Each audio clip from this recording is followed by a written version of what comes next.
Puji Tuhan, haleluya. Kita bertemu lagi Bapak Ibu sekalian. Hari-hari ini adalah hari-hari di mana kita berdoa, meminta supaya Tuhan memenuhi kita, menyegarkan kita, memberi lagi Roh Kudus-Nya kepada kita semua untuk memimpin kita, menolong kita. Sehingga Bapak Ibu sekalian, setelah firman Tuhan nanti kita akan masuk di dalam doa kita. Saya mengajak Bapak Ibu setelah mengikuti firman Tuhan ini, lalu kemudian Bapak Ibu sendiri di rumah masing-masing melanjutkannya dengan doa Bapak Ibu sekalian, menyembah Tuhan, memuji Tuhan, dan kita percaya walaupun kita di rumah masing-masing, tapi Roh Kudus akan bekerja, akan datang dan memenuhi kita. Sehingga saya mengajak setelah firman Tuhan, setelah nanti disampaikan, Bapak Ibu boleh melanjutkannya, silakan melanjutkannya, dan harapan saya Bapak Ibu melanjutkannya dengan doa bersama dengan keluarga, bersama dengan orang yang ada mengikuti ibadah ini bersama Bapak Ibu sekalian. Dan kemudian selama beberapa menit lakukanlah penyembahan, dan setelah itu kita akan percaya Roh Kudus bekerja dan kita akan menerima kemurahan Tuhan. Puji Tuhan, Bapak Ibu sekalian, saya mau menyampaikan firman Tuhan di doa 10 malam kita ini, di ibadah di mana kita meminta supaya Roh Kudus kembali memenuhi kita, menjamah kita, yaitu dengan tema diberikan kepada yang taat. Diberikan kepada yang taat.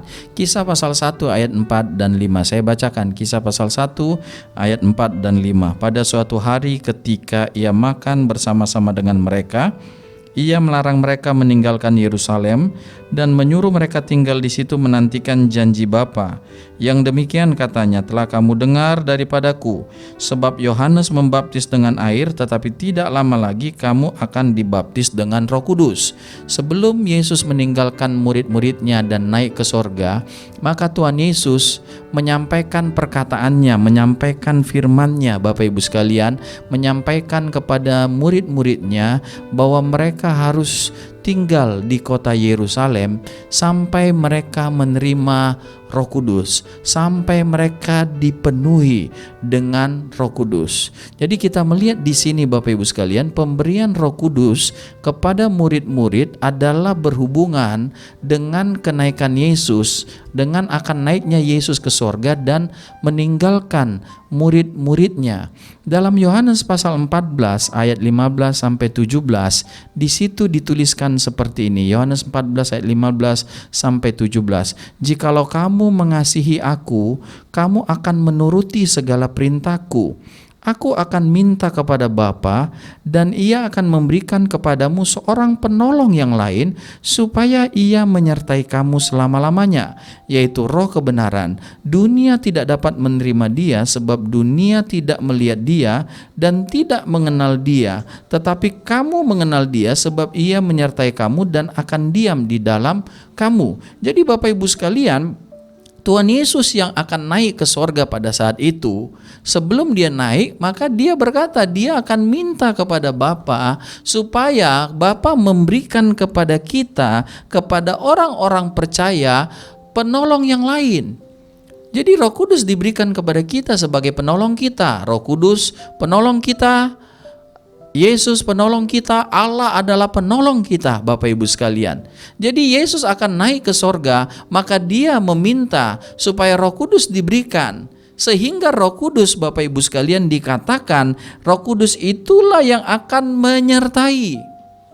Jadi Roh Kudus akan menyertai. Roh Kudus itu akan terus-menerus berkelanjutan, Bapak Ibu sekalian, senantiasa ada dengan kita selama-lamanya. Jadi supaya kita itu disertai dengan Roh Tuhan. Tuhan menyertai kita.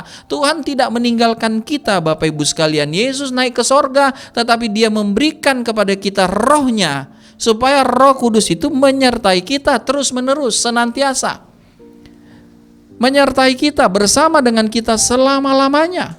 Jadi di mana kita ada, di situ Roh Tuhan berada. Di mana waktu ada, di situ Roh Tuhan berada, Bapak Ibu sekalian. Tidak ada masa berlakunya. Senantiasa terus-menerus Tuhan Allah Roh Kudus itu tinggal di dalam kita, bersama-sama dengan kita, Bapak Ibu sekalian, menolong kita. membela kita, memberi kekuatan kepada kita, memberi kemampuan kepada kita. Puji Tuhan. Lalu Bapak Ibu sekalian, saya mau sampai kepada soal ketaatan itu. Jadi untuk menerima Roh Kudus, murid-murid harus tinggal di Yerusalem. Sementara Bapak Ibu sekalian, murid-murid bukan berasal dari Yerusalem. Dalam Kisah 1 ayat 11, saya bacakan Kisah pasal 1 ayatnya yang ke-11. Dan berkata kepada mereka, "Hai orang-orang Galilea, mengapa kamu berdiri melihat ke langit? Yesus ini yang terangkat ke sorga meninggalkan kamu, akan datang kembali dengan cara yang sama seperti kamu melihat dia naik ke sorga." Jadi Bapak Ibu sekalian, murid-murid adalah orang-orang Galilea. Tetapi Yesus mengatakan kepada mereka, mereka harus tinggal di Yerusalem. Yerusalem itu berjarak kurang lebih 80 mil, Bapak Ibu sekalian, dari Galilea. Jadi Galilea itu adalah satu wilayah, satu provinsi yang berada di sebelah utara, di atas ya Bapak Ibu sekalian. Sementara Yudea adalah berada daerah atau provinsi yang berada di sebelah selatan ya Bapak Ibu sekalian. Jadi Galilea itu sebelah utara dari Yudea, berjarak sekitar 80 mil atau 120 kilometer. Jadi mereka harus tinggal di Yerusalem. Mereka tidak ada di tempat mereka, rumah mereka. Dan di situ harus mereka tinggal. Waktu itu kan Bapak Ibu sekalian, mereka tidak tahu sampai kapan mereka akan tinggal. Tetapi disampaikan Tuhan bahwa mereka harus tinggal di Yerusalem, kota yang terletak 120 km dari tempat mereka, tempat yang jauh dari asal mereka, dari tempat tinggal mereka. Tapi Bapak Ibu sekalian, mereka taat. Mereka taat. Mereka tidak kembali ke Galilea, mereka tinggal di Yerusalem Bapak Ibu sekalian sampai mereka dipenuhi dengan Roh Kudus. Jadi kita melihat di sini bagaimana orang-orang murid-murid Yesus yang dipenuhi Roh Kudus itu adalah orang-orang yang mentaati firman Tuhan. Lalu yang kedua Bapak Ibu sekalian, dikatakan mereka harus menunggu. Banyak kali Bapak Ibu sekalian disebutkan menunggu adalah pekerjaan yang sangat sulit. Menunggu. Mereka harus menunggu sampai kapan ya? Sampai dipenuhi dengan Roh Kudus. Jadi Bapak Ibu sekalian, dua hal ini, tinggal di Yerusalem padahal mereka bukan orang Yerusalem, harus menunggu ya. Maka mereka harus taat sekalipun mereka harus berkorban untuk itu. Jadi memang Bapak Ibu sekalian, di dalam ketaatan kita maka harus ada yang kita korbankan. Harus ada pengorbanan kita ketika kita mau mentaati firman Tuhan. Jadi mereka harus tinggal di Yerusalem, berkorban, tidak kembali ke tempat mereka. Mereka harus menunggu, bukankah ada keluarga, ada pekerjaan mereka, tapi mereka harus tunggu di Yerusalem sampai dipenuhi dengan Roh Kudus. Jadi kita melihat di sini, Roh Kudus itu diberikan kepada mereka yang taat. Kalau mereka meninggalkan Yerusalem pada waktu itu sebelum Roh Kudus dicurahkan, maka mereka tidak akan dipenuhi Roh Kudus. Kalau kemudian Bapak Ibu sekalian mereka tidak tekun ya, tidak setia, tidak sabar menunggu, maka mereka pun Bapak Ibu sekalian tidak akan dipenuhkan. Jadi kepenuhan Roh Kudus itu, pemberian Roh Kudus itu diberikan kepada orang-orang yang taat kepada firman Tuhan, mentaati firman Tuhan. Sampai kemudian Bapak Ibu sekalian kita lihat ketaatan mereka dalam Kisah pasal 2 ayatnya yang pertama. Ketika tiba hari Pentakosta, semua orang percaya berkumpul di satu tempat. Ayat 2, tiba-tiba turunlah dari langit suatu bunyi seperti tiupan angin keras yang memenuhi seluruh rumah di mana mereka duduk. Jadi Bapak Ibu sekalian, pada akhirnya mereka sampai kepada hari Pentakosta, hari yang ke-50. Jadi mereka kalau kita hitung dari kenaikan Yesus ke sorga berarti hari 40. Maka ada 10 hari mereka menunggu. Mereka taat Bapak Ibu sekalian. Tetapi pada akhirnya kepada mereka yang taat Tuhan memberikan Roh Kudus-Nya. Haleluya Bapak Ibu sekalian. Jadi ketika kita meminta Roh Kudus, maka kita adalah orang-orang yang taat. kepada kita yang taat, Tuhan akan memberikan Roh Kudus. Saya mau mengajak melihat contoh yang kedua Bapak Ibu sekalian tentang Kornelius. Dalam Kisah Rasul pasalnya yang ke-10, ayat Kisah Rasul pasalnya yang ke-10 Bapak Ibu sekalian, saya mengajak kita membuka Kisah Rasul pasalnya yang ke-10 tentang Kornelius itu, ayatnya yang pertama Bapak Ibu sekalian sampai ayatnya yang ke-5. Di Kaisarea ada seorang yang bernama Kornelius, seorang perwira pasukan yang disebut pasukan Italia. Ia saleh, ia serta seisi rumahnya takut akan Allah, dan ia memberi banyak sedekah kepada umat Yahudi dan senantiasa berdoa kepada Allah. Dalam suatu penglihatan kira-kira jam 3 petang, jelas tampak kepadanya seorang malaikat Allah masuk ke rumahnya dan berkata kepadanya, "Kornelius." Ia menatap malaikat itu dan dengan takut ia berkata, "Ada apa Tuhan?" Jawab malaikat itu, Semua doamu dan sedekahmu telah naik ke hadirat Allah, dan Allah mengingat engkau. Ayat yang kelima, dan sekarang suruhlah beberapa orang ke Yope untuk menjemput seorang yang bernama Simon dan yang disebut Petrus. Coba kita lihat Bapak Ibu sekalian, Kornelius dikatakan seorang yang saleh. Kornelius Bapak Ibu sekalian dikatakan seorang yang memberi banyak sedekah, seorang yang takut akan Tuhan, seorang yang senantiasa berdoa, taat kepada firman. Lalu malaikat Tuhan menyatakan kepada dia, Tuhan menyatakan kepada dia supaya Bapak Ibu sekalian menjemput seorang yang bernama Simon yang disebut Petrus. Jadi Bapak Ibu sekalian, Tuhan menyampaikan perkataannya kepada Kornelius, jemputlah, panggillah Simon yang disebut Petrus. Dan lihat, Kornelius mentaati firman Tuhan itu, perkataan Tuhan itu.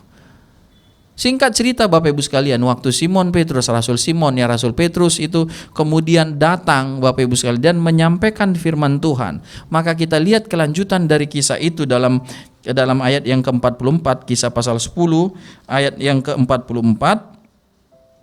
Ketika Petrus sedang berkata demikian, turunlah Roh Kudus ke atas semua orang yang mendengarkan pemberitaan itu. Ayat 45, dan semua orang percaya dari golongan bersunat yang menyertai Petrus tercengang-cengang karena melihat bahwa karunia Roh Kudus dicurahkan ke atas bangsa-bangsa lain juga.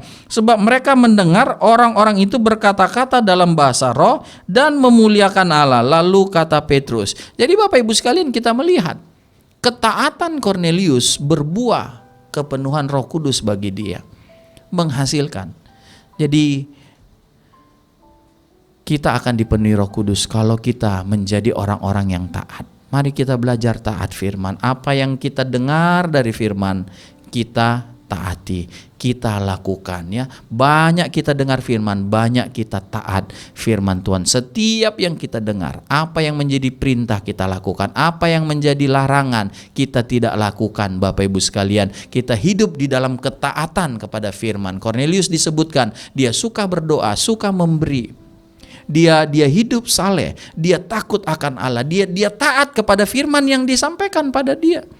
Jadi disampaikan kepada dia firman, dia taat, dia saleh. Disampaikan pada dia firman, dia takut akan Allah. Disampaikan firman, dia memberi. Disampaikan firman kepadanya, dia senantiasa berdoa. Disampaikan firman untuk menjemput Rasul Petrus, maka dia taat jemput Rasul Petrus. Dan ketika firman Tuhan disampaikan, Injil diberitakan, Kornelius menjadi percaya kepada pemberitaan firman Tuhan itu, maka Allah memberikan kepadanya, Allah memenuhi dia dengan Roh Kudus. Kornelius dan orang-orang yang ada pada saat itu dikatakannya mereka berbahasa roh sebagai tanda mereka dipenuhi oleh Roh Kudus. Saya mau mengakhiri Bapak Ibu sekalian dengan 1 Yohanes pasal 3 ayat yang ke-21 sampai 22. 1 Yohanes 3 ayat 21 sampai 22. Saudara-saudaraku yang kekasih, jikalau hati kita tidak menuduh kita, maka kita mempunyai keberanian percaya untuk mendekati Allah, dan apa saja yang kita minta, kita memperolehnya daripadanya, karena kita menuruti segala perintahnya dan berbuat apa yang berkenan kepadanya. Jadi kepada orang yang menuruti, orang yang taat firman Tuhan, maka Allah memberi apa yang kita minta. Hari-hari ini kita meminta supaya Allah Roh Kudus berkarya dalam hidup kita, menyegarkan, memenuhi lagi kita Bapak Ibu sekalian. Maka kita akan menerima Roh Kudus itu ketika kita mentaati firman Tuhan. Bahkan kita akan diberkati, kita akan diberikan apa yang kita minta karena kita mentaati firman Tuhan, hidup berkenan kepada Tuhan. Jadi mari kita taat firman Tuhan. Orang-orang yang taat firman Tuhan, maka kepada kita yang taat firman Tuhan, Roh Kudus akan diberikan. Roh Kudus datang, diberikan, memenuhi kita semua, memenuhi Bapak Ibu sekalian. Puji Tuhan, Tuhan memberkati kita semua dan kita masuk di dalam doa kita. Haleluya, haleluya.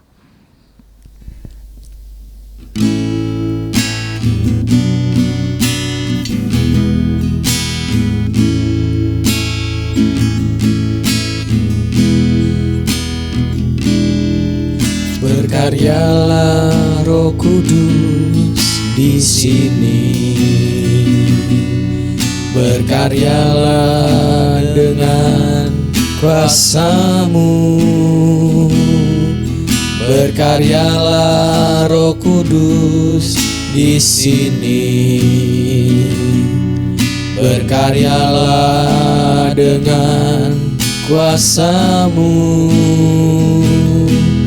Jamahlah kami, jamahlah setiap hati, ubahlah kami jadi baru, ubahlah kami Bapa, bentuklah kami Bapa, jadikan kami sesuai dengan firman-Mu. Ubahlah kami Bapa, bentuklah kami Bapa, jadikan kami sama seperti Yesus.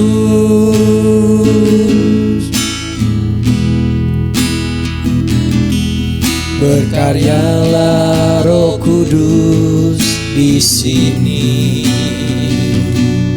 berkaryalah dengan kuasa-Mu,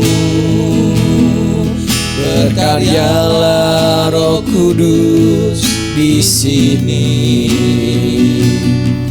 berkaryalah dengan kuasa-Mu.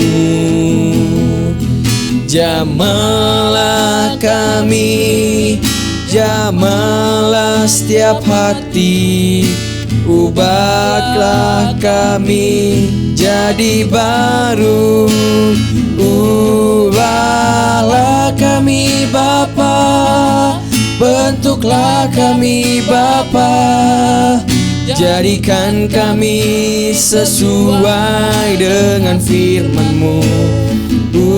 Ubahlah kami Bapa, bentuklah kami Bapa, jadikan kami sama seperti Yesus.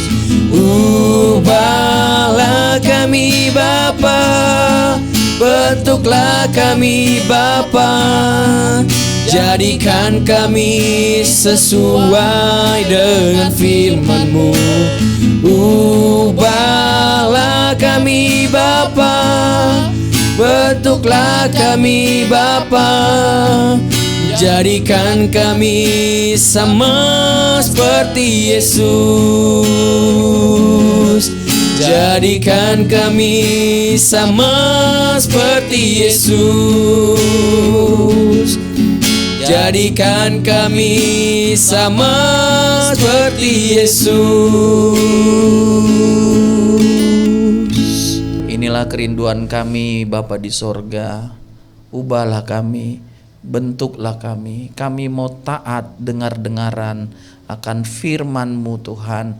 Kirimlah kepada kami Roh Kudus-Mu Tuhan. pada kami yang taat kepada firman-Mu Tuhan. Penuhilah kami supaya kami bisa dirubah, dimampukan Tuhan untuk mengalahkan keinginan-keinginan dosa dan untuk dirubah sesuai firman, dirubah untuk menjadi serupa dengan Yesus. Terima kasih, berkatilah kami Tuhan. Di hari-hari ini kami sedang berdoa menunggu Tuhan, meminta untuk Engkau memenuhi kami, menyegarkan kami, memenuhi kembali kami, menyatakan kembali Roh Kudus-Mu kepada kami. Karena itu Tuhan, biarlah Engkau melawat kami dalam ibadah-ibadah di rumah kami masing-masing. Biarlah Tuhan kami melihat bagaimana Roh Kudus menyegarkan, Roh Kudus mengingatkan, Roh Kudus menghiburkan kepada kami semua. Terima kasih, berkatilah kami semua Tuhan. Biarlah Roh Kudus-Mu tetap ada dalam hidup kami, memimpin kepada kami Tuhan. Berkati kami semua umat-Mu Tuhan. Tuhan menjaga, melindungi kami. Kami akhiri ibadah kami ini di dalam nama Tuhan kami, Yesus Kristus. Haleluya. Amin. Puji Tuhan, Tuhan berkati kita.